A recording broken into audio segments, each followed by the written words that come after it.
I'm Helen Van Wyck, and welcome to my studio. I'm going to talk about cast shadows today. Cast shadows do two things. They are practical in that they add dimension, but they also add so much artistry to a picture.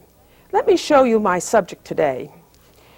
And I have arranged it in a way that there's a cast shadow coming from this corner, coming across the subject matter, which may add an artistic touch to this very plain subject. So let me talk more about cast shadows as I show you how I go about this picture.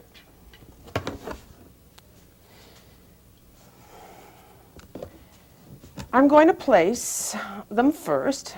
I want that tomato in there, and I want this tomato in the picture too, and I want that tomato, but I'm going to leave a little more space over here so that I can accentuate the cast shadows, because they're all going to be going to the left.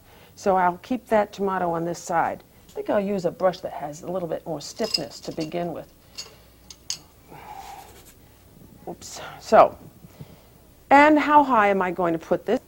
What the subject matter is going to take up, that's going to be a tomato, and this is going to be a green pepper, and this is going to be the jug, and here's the green pepper, and here's a red tomato, and here's another red tomato.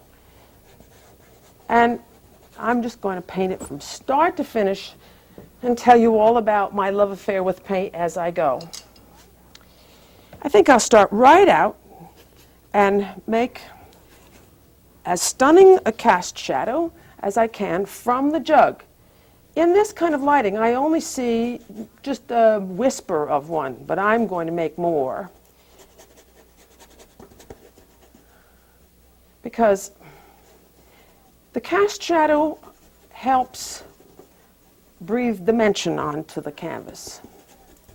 Now, the cast shadow that I contrived over here that I think is going to add some interest to the picture makes this background dark on this side.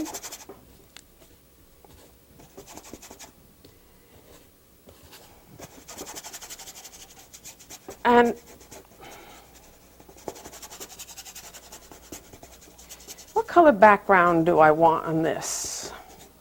I don't want green because I want to focus on the green peppers. So why use their beautiful green color on the background? And I don't want to use red, and I don't want to use this color. Deciding on your background color is almost comes from deciding what the background shouldn't be. Let me try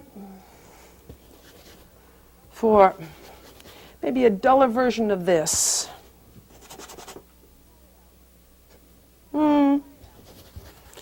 Let's try it out. That's better, maybe. Try it out and then put it in.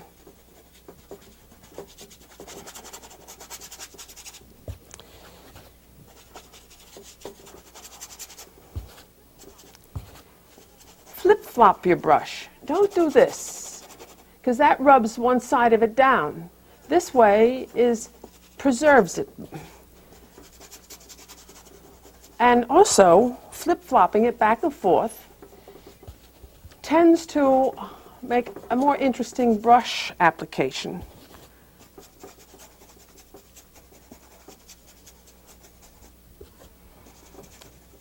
I'm in love with my brushes too. I really am a brush nut. I have more brushes. In fact, whenever I start a new portrait commission, I always take a new brush. It's like buying a new dress for a new affair.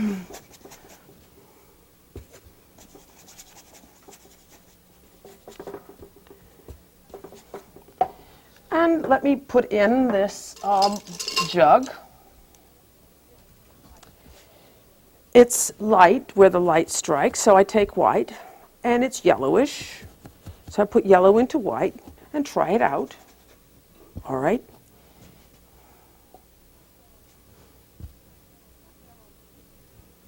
Not yellow enough to begin with. Then I'm going to paint in where I see the light striking. The cast shadow that I happen to see in my arrangement over there isn't the shape that I know I could get from a wall. It's broken there. We don't paint what we see, we paint what we saw. We apply or add some tender loving care. Just to paint what you see is what a painter does. To paint what you artistically want is what an artist does. And here again is a demonstration of the way I blend colors. Maybe you tuned in on me when I did that. I call it poopsie-doo. I put it in one way and blend it in opposite. There's the poopsie-doo. And then fuse it. Just rolls that big jug right around. Now, a cast shadow doesn't need that much blending. It's a much sharper shape, a sharper type of shadow. And so I put it in with a little bit more force.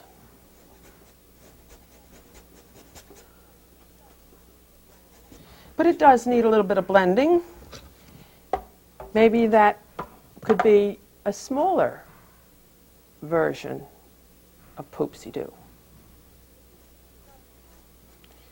This doesn't mean much right now. Give your picture a chance to mature. You're having a little relationship with the picture.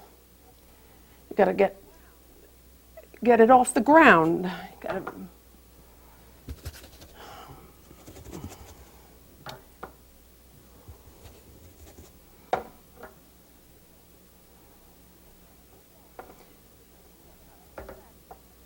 yes, I've put that handle in not as light as this because it's in the cast shadow.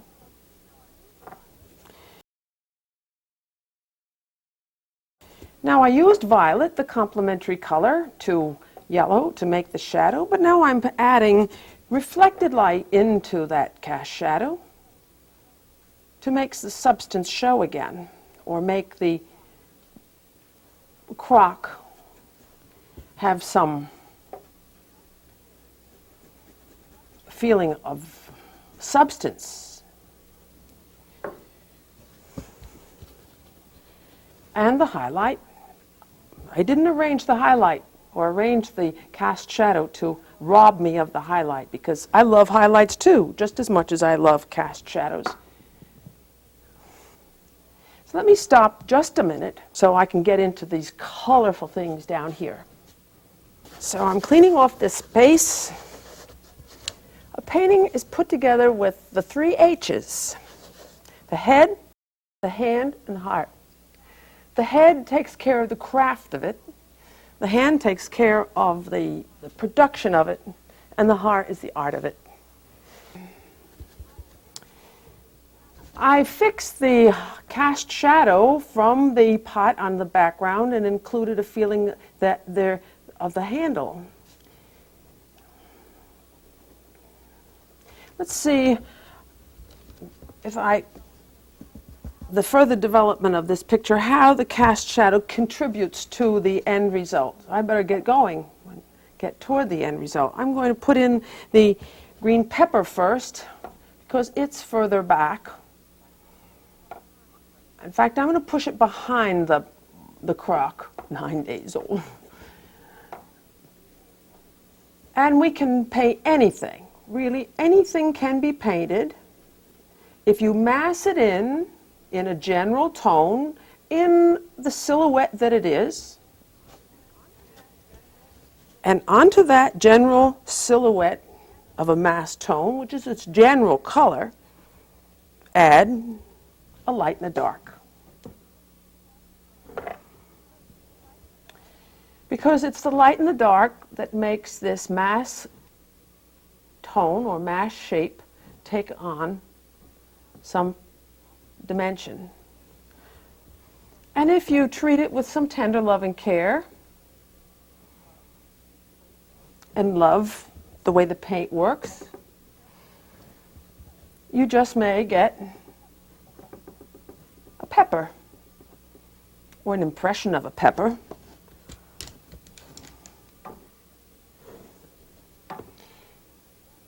This plane of the pepper goes back. So does this one. I'm in love with the rhythm of application, the brushwork. So the components that make up the person you love are the components that make up painting. You love them too. Now, oh, I should have put, see, it's my anniversary and I'm all mixed up. I should have put the red tomato in first because it's behind there. Now I'm going to have to ruin that edge to do it. Well,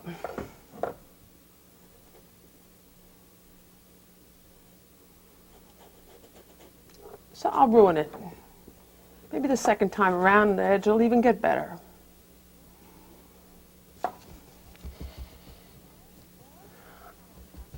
Or maybe I can have my dear friend the cast shadow disguise a lot of things about this. The pot is in front of the green pepper and casting a shadow over it.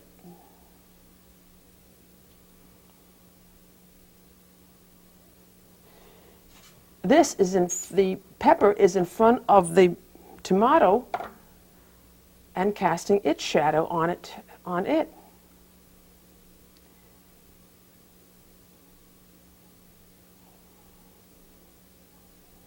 Making more intriguing patterns of light and dark, as well as adding dimension. And now this cast shadow from this green pepper is coming back to where it sits on the table. This cast shadow that's on the green pepper is coming back to what's causing it. So as it adds tonal intrigue to the picture, it adds dimension. Strong contrasts are beautiful painting. It didn't remedy this shape over here. Let me try to fix that.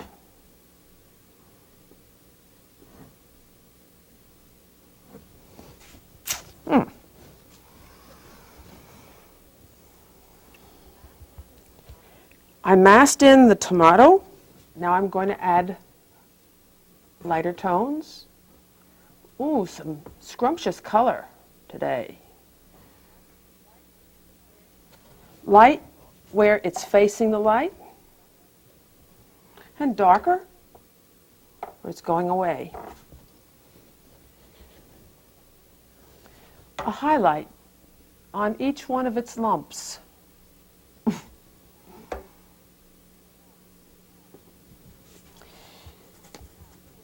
But that tomato can't do without its cast shadow.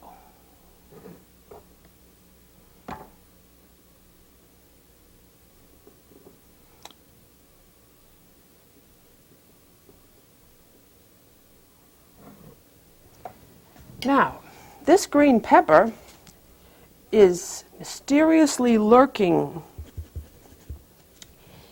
in this shadow.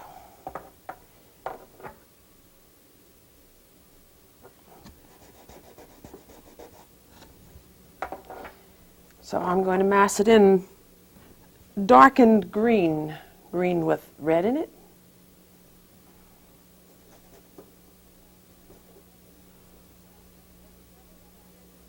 I would never let the edge of that touch this beautiful edge of the cast shadow, because why ruin the intrigue of that cast shadow with the edge of the pepper? That's called a kiss. Kisses are fine, but you can't kiss on canvas. That's where something that's in front of something else, if they converge, they don't describe the dimension. I loved Roscoe, the man I studied with. He was a wonderful man. He always said, Helen, you have the audacity to put the three-dimensional world on the two-dimensional surface. And avoiding kisses will help you get that dimensional effect.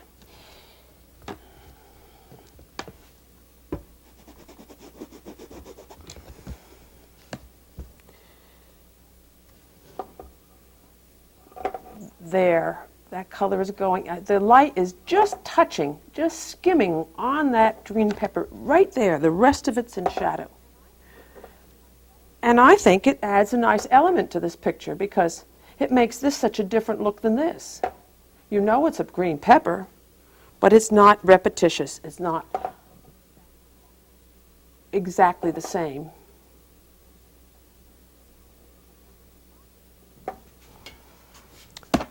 And this apple, or apple, love apple. This tomato over here is completely in shadow, and so it's a different color than that. It's diminished with gray. When in doubt, use gray.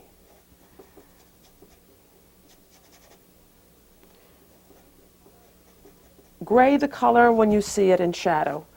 Oh, I'm going to have this dramatic cast shadow. See, it's on here, and it's going to come from this corner.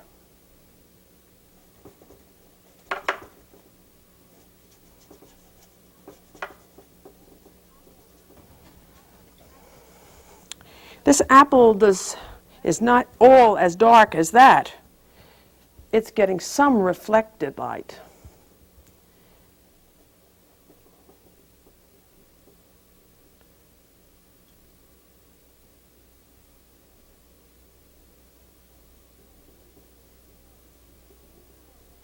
I'm getting dangerously close to this edge. Maybe I can get away with it because of the cast shadow leads your eye in here, or maybe to balance that off, I may extend this cast shadow further. Always trying to strike a balance. Nature is in balance. And so we want our pictures to be balanced. If this is in front of this, it can't be on the same plane. I know it's going to make a mess, but I have to correct it.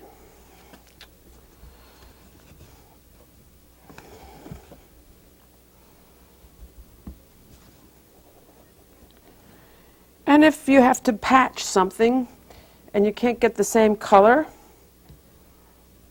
spread the patch.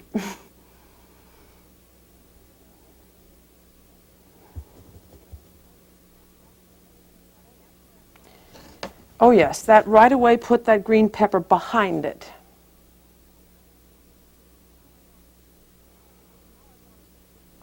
And now I want to put this tomato in, but it is not going to be in shadow. It's going to be in light. So first let me see where I want to put it. There. And again, mass it in a general tone. Notice how I always start in the safe part, in the middle, and sneak out toward the edges. No one cares how much you suffer, so do it as easily as possible. And this one is going to have a cast shadow all of its own.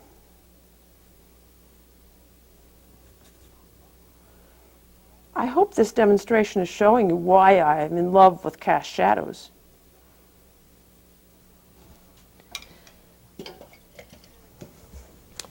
And the light table, the off-white table.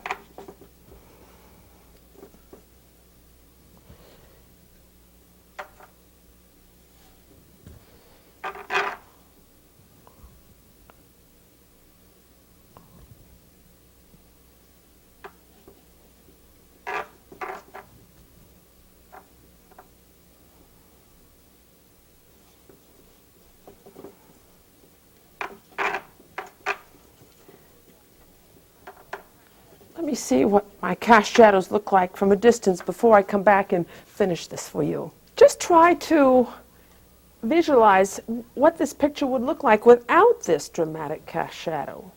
I think it's I like it. I like everything today. Special day. Let me just continue a little bit and use some brighter red. This is cadmium red light, quite orangey. This darker or more truish red is Grumbacher red. It can withstand a lot of white and still stay bright, although these tomatoes seem to be kind of orangey. So have enough paint on your palette to breathe a lot of color into your picture. Even though I've been painting cast shadows since I was very young when I started to paint, it's not repetitious, because the cast shadow is always going on a new composition, a new idea.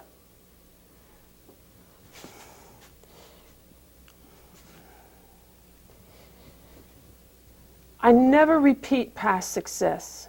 You can't repeat past success because you have a memory of having done it before. And sometimes, if you think it's so good, you can't measure up to that. Painting pictures is like living. It's a new experience every time.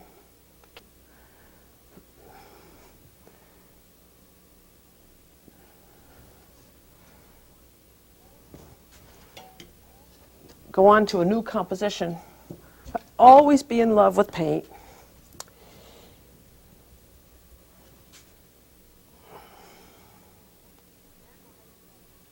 And realize that the characteristic of paint is dictated very much by something else you have to love and respect, and that is nature. Light comes from above, and so flat planes, the down planes, get very light. The down planes or flat planes usually are always lighter than the up and down planes because light comes from above.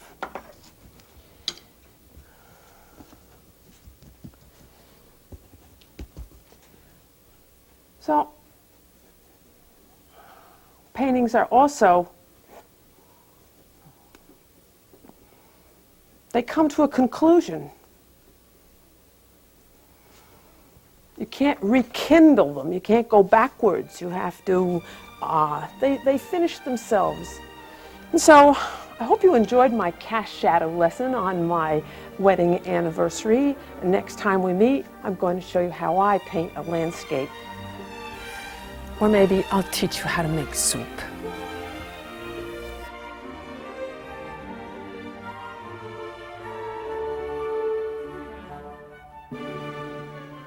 Hello, I'm Helen Van Wyck, and welcome to my studio.